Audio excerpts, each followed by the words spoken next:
Welcome everyone on Taglog YouTube channel. Today for this video of Taglog, I will be showing you how to download and install the Amazon application. So open the Google Play Store on your mobile device.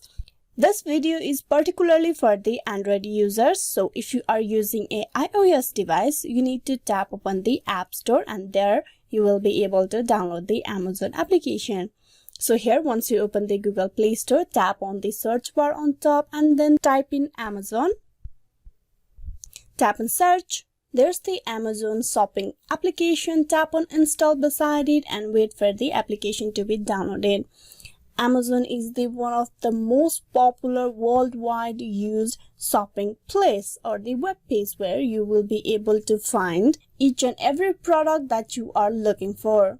Here, you can not only be a customer, but you can also be a retailer and a brand to sell your product. As you can see, the downloading process of Amazon is completed. You tap on open and with that you have successfully downloaded and installed the Amazon application for your mobile device.